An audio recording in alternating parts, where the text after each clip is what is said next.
எல்லோருக்கும் வணக்கம். எல்லாம் வல்ல இறைவனுக்கு நன்றி. நான் உங்கள் ஜோதிட ஞானி ஏஎல் சூர்யா.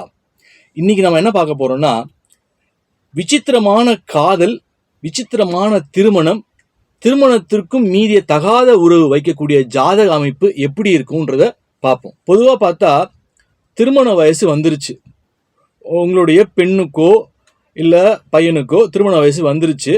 வந்தும் அவங்க கல்யாணத்துக்கு வேண்டாம் என்று ஒத்தி போடுகிறார்கள், வெகு காலம் தள்ளி போடுறாங்க.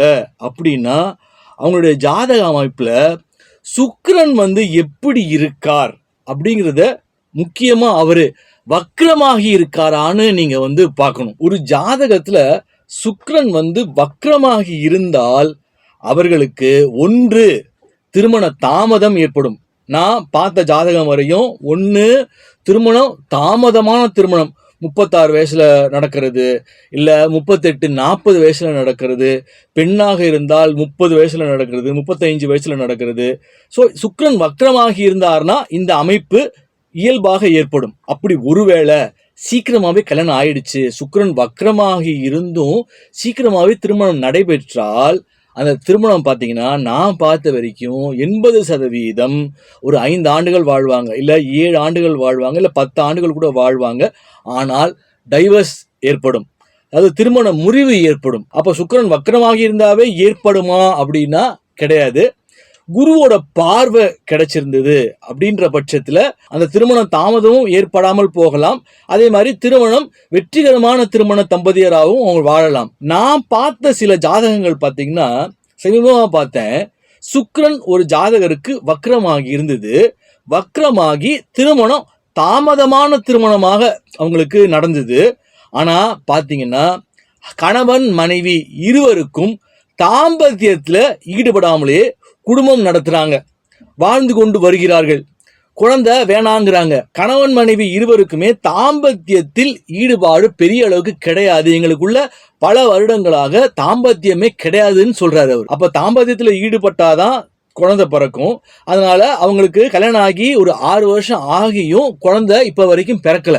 அதே போல பாத்தீங்கன்னா சுக்கிரன் வக்ரமாகி இருப்பவர்களுக்கு பாத்தீங்கன்னா வயது வித்தியாசம் பாராம, எப்படி ஒரு 60 வயசு ஆணுக்கு ஒரு 20 வயசு பெண்ணோட ஈர்ப்பு ஏற்பட்டு திருமணம் வரைக்கும் போய் திருமணம் நடக்கிறது, இல்லை ஒரு 50 வயது பெண்ணுக்கு ஒரு 30 வயது ஆண்மகனுடன் ஈர்ப்பு ஏற்பட்டு இப்படி பார்க்குறோம். நிறையா கள்ள தொடர்பு, கள்ள காதல், அப்படியே மாமியாரை மருமகன் திருமணம் செஞ்சுக்கிறது, இல்லை காதல் செய்கிறது, இல்லை அவர்கள் கள்ள உறவில் இருப்பது.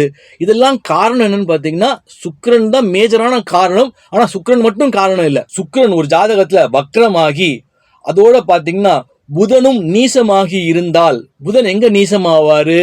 மீனம் வீட்டுல தான் நீசமாவாரு. சுக்கிரன் அங்க வக்ரமா இருக்கு, ஒன்னாவே இருக்காங்கன்ற பட்சத்துல ஆண் மீது ஆண் இல்ல பெண் மீது பெண் ஒரு பாலினத்தினர் ஈர்ப்பு ஏற்படும். அதாவது ஒரு பாலினத்தின் மீது ஈர்ப்பு ஏற்படுவதற்கான வாய்ப்புகள் அதிகம். ஏன்னா புதன்கிறது அலி கிரகம். நம்ம பாக்குறோம், இப்போ உயர் நீதிமன்றமே, சுப்ரீம் கோர்ட்டே அதற்கு இப்போ ஒத்த பாலினத்தவர்கள் திருமணம் செய்து கொள்ளலாம். இப்ப லெஸ்பியன்லாம் பார்த்துருப்போம், நாம ஒரு ஒன்னா வாழ்றாங்க, இப்ப திருமணம் செஞ்சுக்கிறாங்க. நாம அவங்கள தவறான கண்ணோட்டத்துல பாக்குறோம் சமுதாயத்துல. ஏன்னா அது ஒரு முரணான ஒரு திருமணமாக, முரணான ஒரு உறவு முறையா இருக்கு.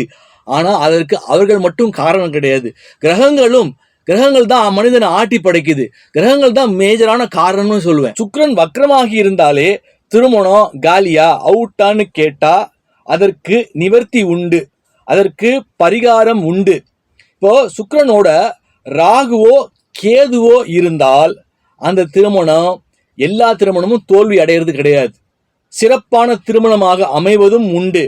அதே போல குரு பார்வை கிடைச்சிட்டாலும் அல்லது சுக்கிரனோட குரு இருந்தா ஓரளவுக்கு திருமண தோல்வியை தவிர்க்கும். ஒரு ஜாதகத்துல சுக்கிரன் தனித்து வக்ரமாகி, தனியா யாரோடையும் இல்லாம தனித்து வக்ரமாகி எந்த ஒரு குரு பார்வையும் கிடைக்காத பட்சத்தில் அவர்களுக்கு காமத்தின் மீது ஈடுபாடு ஏற்படாது. ஏன்னா சுக்கிரன் தான் போகக்காரகன். இப்போ காமத்தை தூண்டக்கூடிய ஆண்களோட ஜாதகத்தை பார்க்கும்போது சுக்கிரன் தான் காமத்தை தூண்டக்கூடிய ஒரு காரகத்துவம் பெற்ற ஒரு கிரகம். அதே வேளையில பாத்தீங்கன்னா சுக்கிரன் வக்ரமாகி ராகு கேது நல்ல நிலையில் இருந்தால் அதீத காமத்தில் ஈடுபட்டு புகுந்து விளையாடுவாங்க.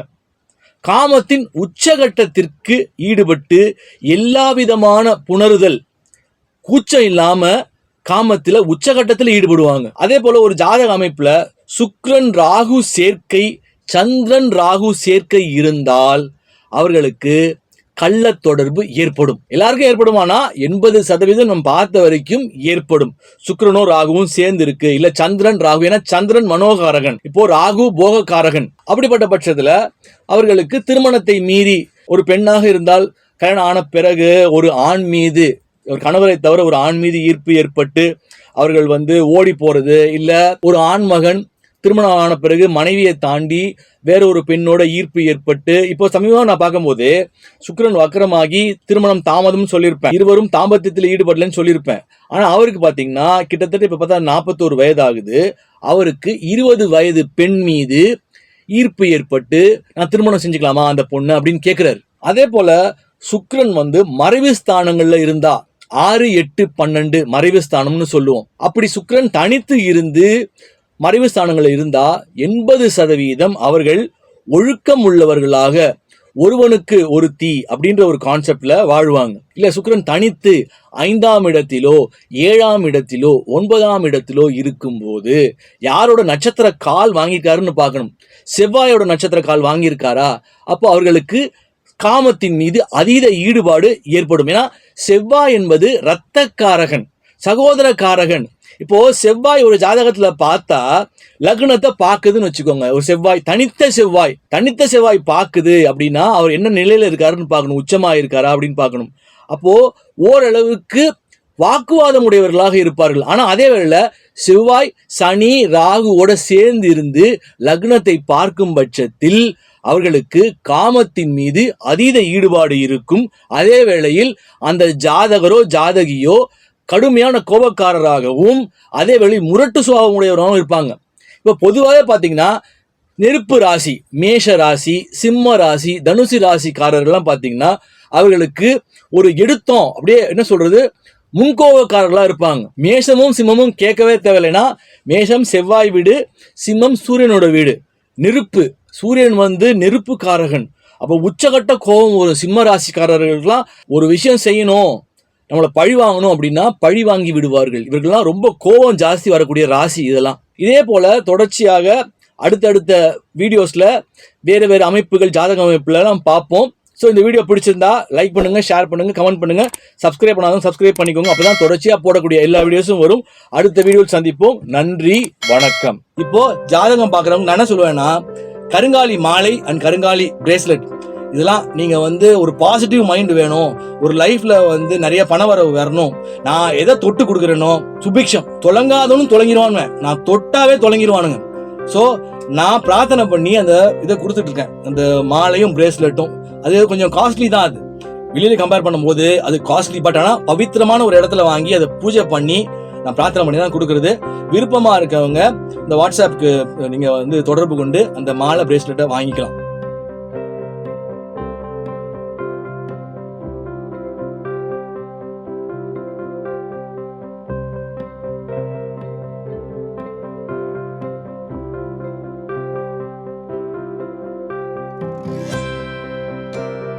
இதை போன்று மேலும் பல அபரிமிதங்களுடன் உங்களுக்கு ஆற்றலாகவும் நம்பிக்கை ஒளியாகவும் ஏஎல் சூர்யா.